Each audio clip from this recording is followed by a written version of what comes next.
So, Bob, of course, we're going to have to talk about this new SCOTUS affirmative action ruling. This has been a long time coming. There's been a lot of questions about how it would go down. What's your reaction?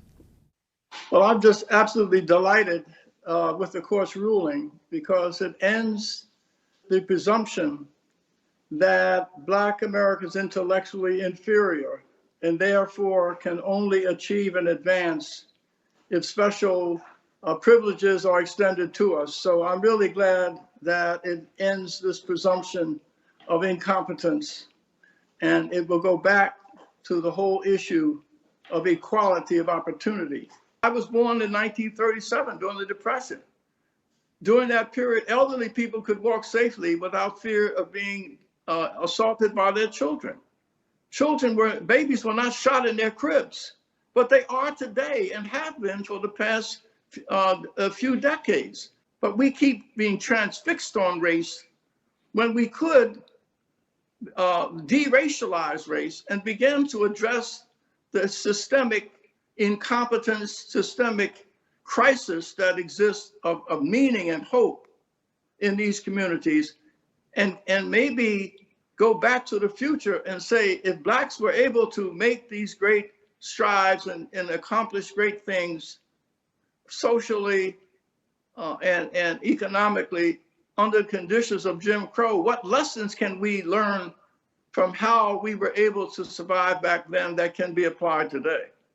Absolutely, Bob. So there's still a number of basically a number of universities that have been suggesting that they're going to, I mean, as far as I read it at least, or as far as some analysts read it, try to get around these rules to still try to apply this kind of policy in a sort of a roundabout way. What would you say to them? So you're continuing to injure with the helping hand.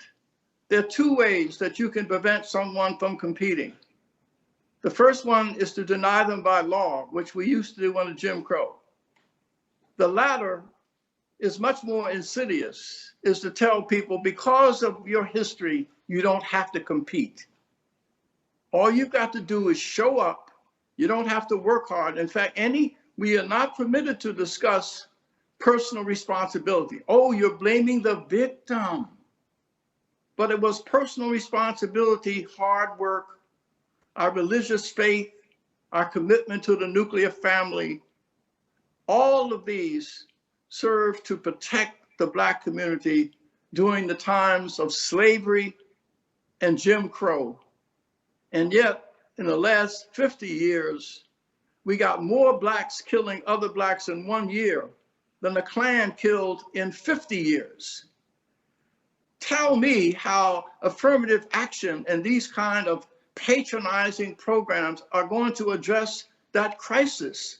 There are examples of groups that have taken old values and apply them to the new challenges of today. The colleges need to sit with these local leaders, and we need to fund them. We need to support them. We need to study Pineywood School, 115-year-old Christian-oriented Black boarding school. They only take children from very challenged Black families and other kids, but they take them in there from 8th grade to 12th grade.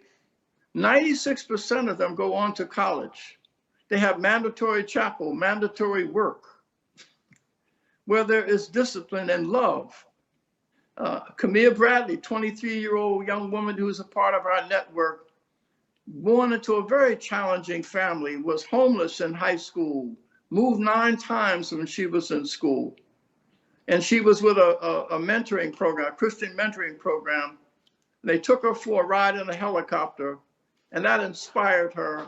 First member of her family to graduate from high school in aeronautics, then graduated with honors from college in aeronautics. And she was discouraged at one point because people kept asking her, are you here because you're Black? And she said she's reluctant to share her story because she doesn't want to be a check mark on a diversity scorecard. See, and now she's at 23, she's a fully licensed pilot flying commercial airlines, planes. The universities and scholars need to collect these examples of resilience and perseverance to determine what are the qualities there, what are conditions that can be created that will produce more Khmer Bradleys. What can we do to hold up the Piney Wood School and provide them with the fundamental support that they need? If you say you stand for certain values of this nation, then we should prove it by investing in those institutions that reflect those values.